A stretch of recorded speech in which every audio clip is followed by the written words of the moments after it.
पालिकावासीहरूले तपसिल अनुसारको नियम पालना गर्नुहुन हार्दिक अनुरोध छ। सामाजिक समस्या जस्तै बालविवाह, श्रम शोषण, दाइजो प्रथा, बहुविवाह, छुवाछुत, मद्यपान, जुवातास, घरेलु हिंसा, लागु औषध सेवन, अन्धविश्वास, सामाजिक भेदभाव लगायत अन्यको खुलेर प्रतिकार गरौँ र यस्तो भए गरेको पाइएमा सम्बन्धित निकायलाई कारबाहीको लागि जानकारी गराउँ। जन्म दर्ता, मृत्यु दर्ता, विवाह दर्ता, बसाइसराई लगायत अन्य घटना दर्ता सम्बन्धी काम समयमै गरौँ। सभ्य र असल नागरिकको परिचय देऊ। समयमा कर तिरौँ र जरिवानाबाट बचौँ। समयमा कर नतिर्दा वडा वा पालिकाबाट पाइने सेवा सुविधाबाट वञ्चित हुनुपर्छ। सार्वजनिक स्थलहरू जस्तै नदी, खोला, नाला, पोखरी, तालतलैया, पार्क, उद्यान एवं धार्मिक, सांस्कृतिक, ऐतिहासिक धरोहर तथा अन्य सार्वजनिक स्थलको संरक्षण, मर्मत र सरसफाइमा विशेष ध्यान देऊ। बेमौसमी खेतीलाई प्रोत्साहन गरौँ। बाँझो जमिनमा सुन फलाओ भन्ने नारालाई आत्मसात गर्दै स्वदेशमै रोजगारी सिर्जना गरौँ। मेरो स्वास्थ्य मेरो जिम्मेवारी भन्ने नारालाई आत्मसात गरौँ। योगा, ध्यान, कसरत आदि दैनिक गर्ने गरौँ। नदीजन्य पदार्थको गैर कानुनी उत्खनन तथा दोहन भएको थाहा पाए तुरुन्त नजिकको प्रहरी कार्यालय, स्थानीय सरकार वा सम्बन्धित निकायलाई जानकारी गराउँ। देशव्यापी रूपमा सञ्चालन हुन गइरहेको राष्ट्रिय परिचय पत्र निर्माण कार्यमा सहभागी हौँ। असल नागरिकको कर्तव्य पूरा गरौँ। यस कार्यालयको सम्पूर्ण ठेक्का, टेन्डर प्रक्रिया अनलाइन माध्यमबाट भइरहेको हुँदा ढुक्क भई सेवा लिन सम्बन्धित सबैमा अनुरोध छ। गाउँ टोलमा झै झगडा विवाद नगरौँ। यदि भइहाल्यो भने वडामा स्थापित मेलमिलाप केन्द्र वा न्यायिक समितिको माध्यमबाट समस्याको समाधान गरौँ। सर, आएको पनि धेरै भइसक्यो बङ्गलाचुली गाउँपालिकामा। गएको आर्थिक वर्ष कस्तो रह्यो समग्रमा तपाईँहरूको लागि सर? प्रगति उपलब्धिहरू भनेअनुसार गर्न सक्नुभयो? गएको आर्थिक वर्षमा म आएको करिब 1.5 वर्ष हुनुलाई। गएको आर्थिक वर्ष अलिकति हामीलाई चाहिँ विपदको कारणले हामीले भने जस्तै गरी काम गर्न सकिनौँ।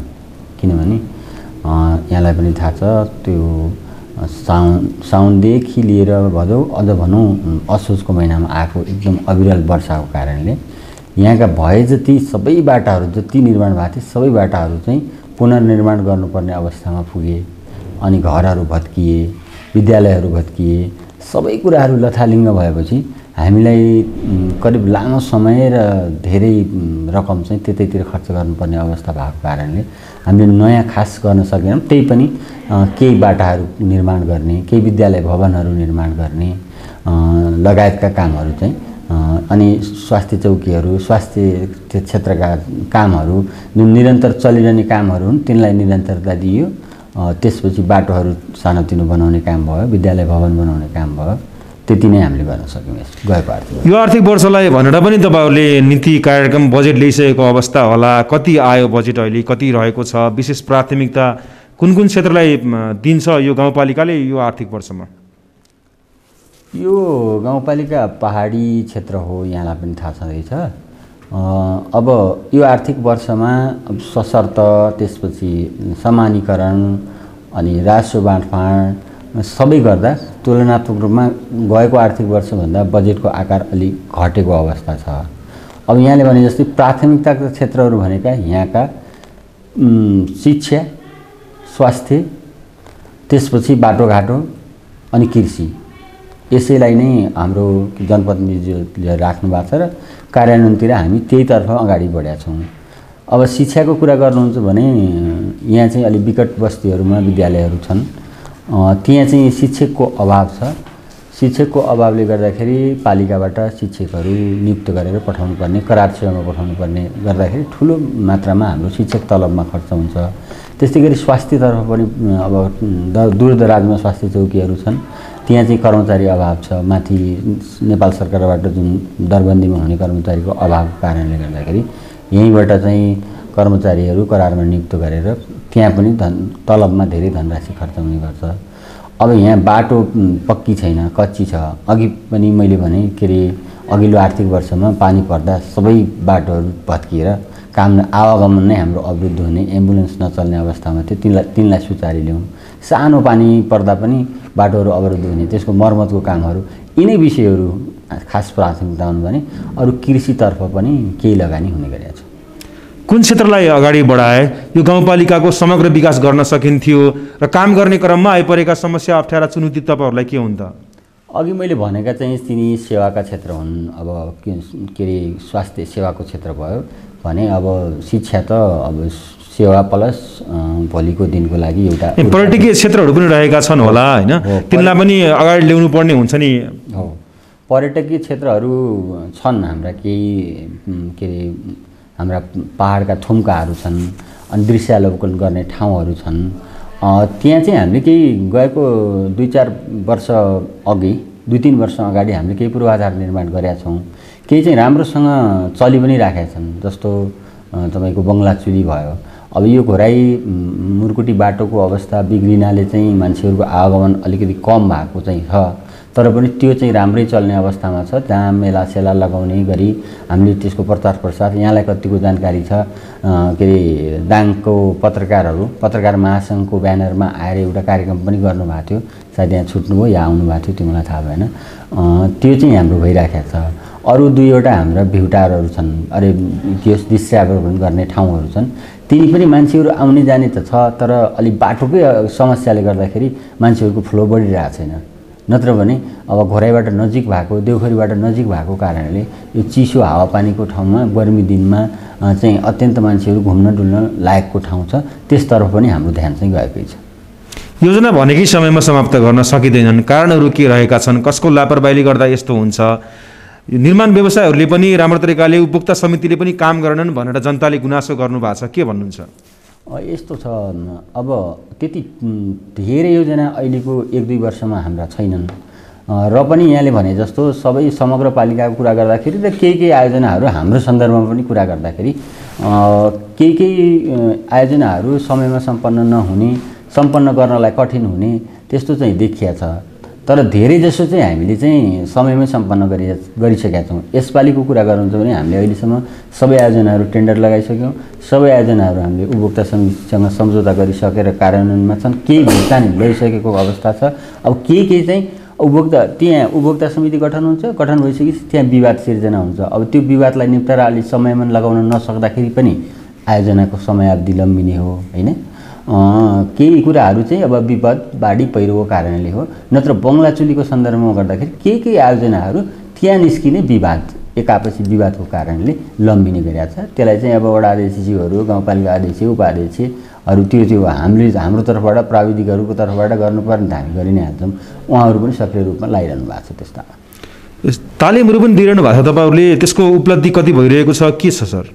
तालिमहरू त्यस्तो एकदम धेरै छैन। हामी चाहिँ त्यो चेतनामूलक भन्ने चाहिँ एकदम कम, जहाँ चाहिँ टार्गेट गर्नुपर्ने हो त्यसमा मात्रै हामीले गर्ने गरेका छौँ। गएको आर्थिक वर्षदेखि नै हामी चाहिँ सकेसम्म चाहिँ सिपमूलकतिर नै गर्नुपर्छ भन्ने छ। अब तालिम भन्दाखेरि अब केहीले चाहिँ त्यो हामीले दिएको तालिमबाट रोजगारी पाउनु भएको पनि छ, रोजगारी सिर्जना गर्नु भएको पनि छ आफैले हैन।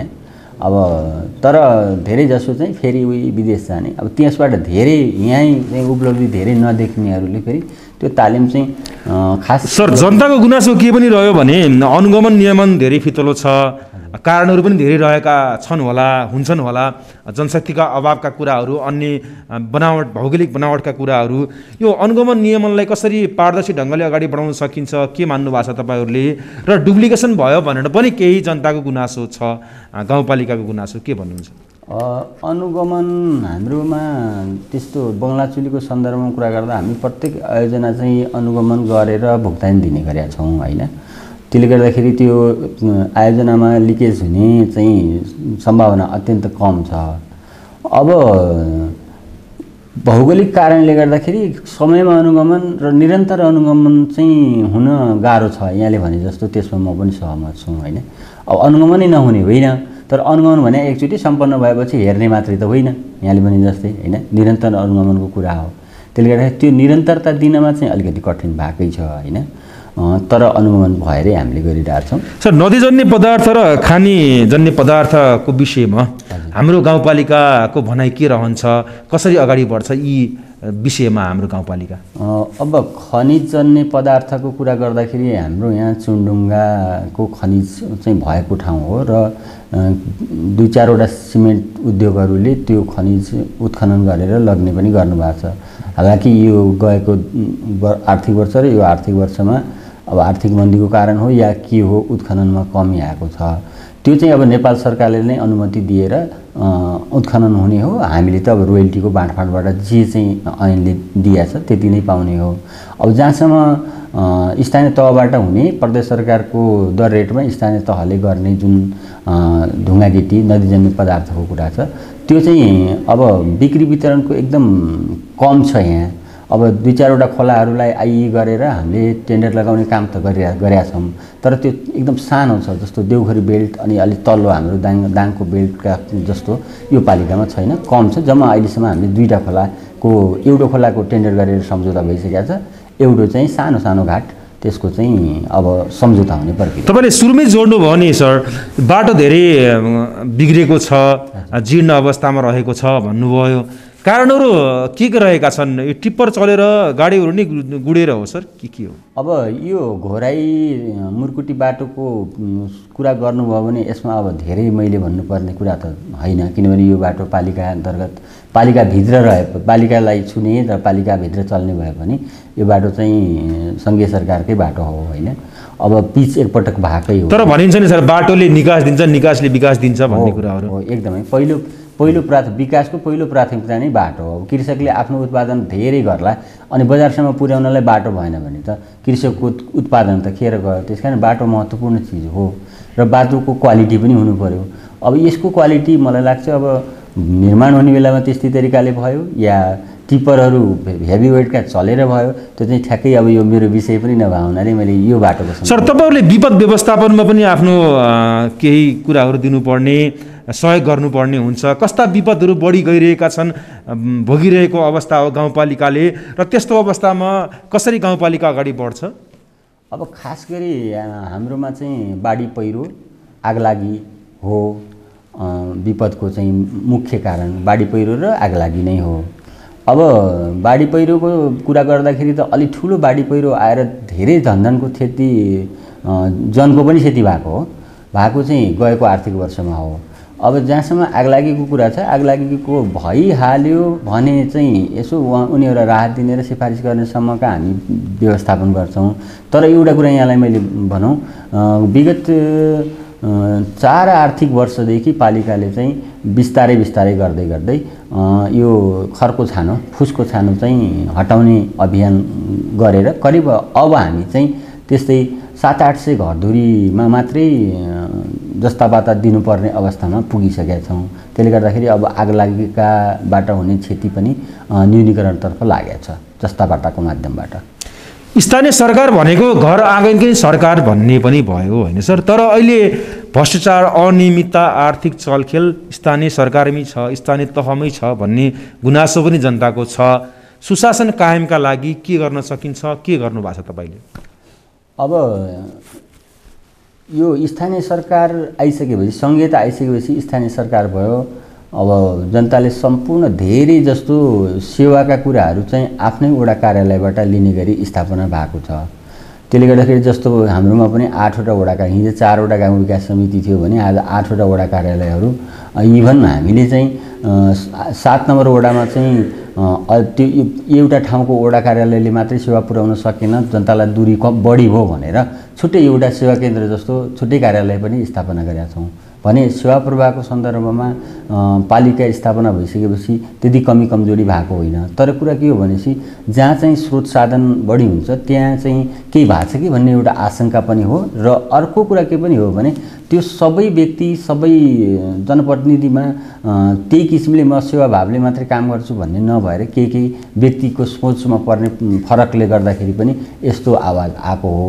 तर अब सुशासनको सन्दर्भमा भन्नुहुन्छ भने हामीले सम्पूर्ण कुराहरू चाहिँ वडा कार्यालयबाट, इभन हामी योजना सम्झौता गर्न यहाँ पब्लिकलाई अथवा उपभोक्ता समितिलाई यहाँसम्म बोलाउनु हामी आफै वडा कार्यालय जान्छौँ। अब अहिलेको सन्दर्भमा कुरा गर्नु छ भने सम्पूर्ण डकुमेन्ट तयार भएर अनुगमन भइसक्यो भनेपछि त्यो फाइल आइसक्यो भने उपभोक्ता समिति यहाँसँग पैसा लिनु पनि आउनु पर्दैन, हामी उनीहरूको खातामा तत्कालै पठाइदिन्छौँ। अब अन्य कुराहरू जुन ती पञ्जिकाका कामहरू छन्, सिफारिसका कामहरू छन्, त्यो चाहिँ वडा कार्यालयबाटै हुने र वडा कार्यालय निरन्तर रूपमा खुल्ने भएको कारणले गर्दाखेरि सेवा लिनमा हाम्रा जनतालाई चाहिँ गाह्रो भएको छ भन्ने चाहिँ मलाई लाग्दैन। अन्य कुन कुराहरू थप भइदिए, अधिकार केही थप भइदिए हजुरहरूलाई काम गर्न अलि सहज हुन्थ्यो, कार्य सम्पादनमा अलिकता सहज हुन्थ्यो, के मान्नु भएको छ? अधिकारको सवालमा त स्थानीय तहले पाएको अधिकार अहिले सबै के अरे प्रयोग गर्न पनि सकिरहेको अवस्था हो जस्तो लाग्दैन होइन। कतिपय त हामीले गर्न पनि सकिरहेको छैनौँ, जस्तो राजस्वको वृद्धिको सवालमा छ नि, जे दिएको छ सबै स्रोत साधनको प्रयोग गर्न अहिले धेरै स्थानीय तह, अधिकांश भनौँ न, अधिकांश स्थानीय तहले नसकेकै अवस्था छ। अब अर्काले दिएर भन्दा पनि आफू सस्टेन हुनेतिर हामी लाग्नुपर्छ भन्ने जस्तो लाग्छ। जस्तो हामी समानीकरण, राजस्व बाँडफाँडमा मात्रै नभएर आन्तरिक आय वृद्धितर्फ चाहिँ लाग्नुपर्छ भन्ने हिसाबले हामीले राजस्व सुधार कार्ययोजना पनि बनाएको छौँ गएको आर्थिक वर्षमा। त्यही अनुसार अहिले चल्दैछौँ। त्यसले गर्दाखेरि अब आउने गएको आर्थिक वर्षभन्दा यो आर्थिक वर्षमा राजस्व वृद्धि गर्न सक्षम हुन्छौँ कि भन्ने पनि लागिरहेको छ। अरू त केही छैन। तपाईँहरू निजामती राष्ट्र सेवक कर्मचारी हुनुहुन्छ, काम गर्ने क्रममा काम गर्दा तपाईँहरूलाई राजनीतिक दबाब, हस्तक्षेपका कुराहरू बढी पर्छ यो गाउँपालिकामा छ भन्ने कुरा हामीले सुनेका छौँ, के हो? त्यस्तो जसरी सुन्नुभयो, अब कुनै माध्यमबाट यहाँले सुन्नुभयो होला, तर मलाई त्यो फिल चाहिँ छैन। किनभने अब अध्यक्षज्यू, उपाध्यक्षज्यू, कार्यपालिका सदस्यज्यूहरू उहाँहरूसँग मेरो अट्याच हुने हो होइन। हामीले पनि अब कानुनमा भएको कुराहरू र व्यवहारिक कुराहरूलाई यसो छ, यसो गर्दाखेरि कानुन चाहिँ मिचिन्न भन्ने कुरा चाहिँ हामीले सुझाउने हो। अब त्यो कुरा उहाँहरूले मानिदिने हो। त्यस कारण अहिलेसम्म मलाई लाग्छ त्यसरी हामीलाई चाहिँ प्रेसर दिनुभएको जस्तो लाग्दैन, भएको छैन त्यस्तो चाहिँ।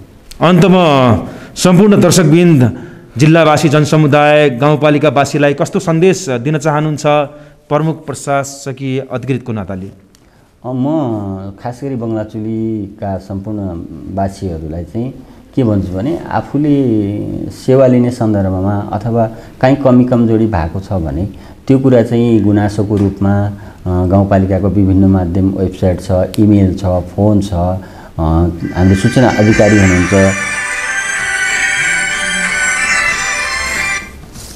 अधिकारी हुनुहुन्छ, उहाँहरू मार्फत चाहिँ आफूलाई परेका गुनासा मर्काहरू चाहिँ दिने गर्नुभयो भने अझ हामी चाहिँ निखारिने, सुध्रिने अवसर हुन्थ्यो र यहाँहरूको सेवामा अझ सक्षम तरिकाले लाग्थ्यौँ भन्ने लाग्छ।